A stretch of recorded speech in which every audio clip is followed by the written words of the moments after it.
கண்டு அந்த பிள்ளையை குறித்து தங்களுக்கு சொல்லப்பட்ட சங்கதியை பிரசித்தம் பண்ணினார்கள். மேய்ப்பராலே தங்களுக்கு சொல்லப்பட்டதை கேட்ட யாவரும் அவைகளை குறித்து ஆச்சரியப்பட்டார்கள்.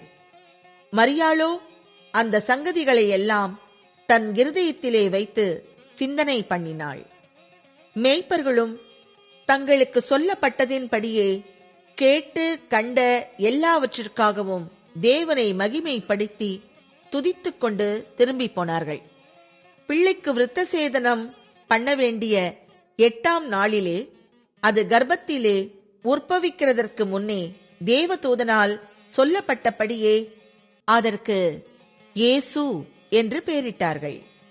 மோசேயின் நியாய பிரமாணத்தின்படியே அவர்களுடைய சுத்திகரிப்பின் நாட்கள் நிறைவேறின போது முதற் பேரான எந்த ஆண் பிள்ளையும் கர்த்தருக்கு பரிசுத்தமானதென்னப்படும் என்று கர்த்தருடைய நியாய பிரமாணத்தில் எழுதியிருக்கிறபடி அவரை கர்த்தருக்கென்று ஒப்பு கொடுக்கவும், கர்த்தருடைய நியாய பிரமாணத்தில் சொல்லி இருக்கிறபடி ஒரு ஜோடி காட்டுப்புறாவையாவது 2 புறா குஞ்சுகளையாவது பலியாக செலுத்தவும் அவரை எருசலேமுக்கு கொண்டு போனார்கள். அப்பொழுது சிமியோன் என்னும் பேர் கொண்ட ஒரு மனுஷன் எருசலேமில் இருந்தான். அவன் நீதியும் தேவபக்தியும் உள்ளவனாயும் இஸ்ரவேலின் ஆறுதல் வர காத்திருக்கிறவனாயும் இருந்தான். அவன் மேல் பரிசுத்த ஆவி இருந்தார்.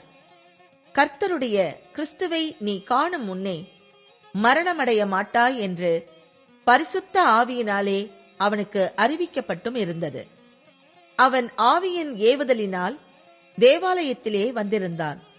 இயேசு என்னும் பிள்ளைக்காக நியாய பிரமாண முறைமையின்படி செய்வதற்கு தாய் தகப்பன்மார் அவரை உள்ளே கொண்டு வருகையில் அவன் அவரை தன் கைகளில் ஏந்திக் கொண்டு தேவனை ஸ்தோத்தரித்து, ஆண்டவரே, உமது வார்த்தையின்படி உமது அடியேனை இப்பொழுது சமாதானத்தோடே போக விடுகிறீர்.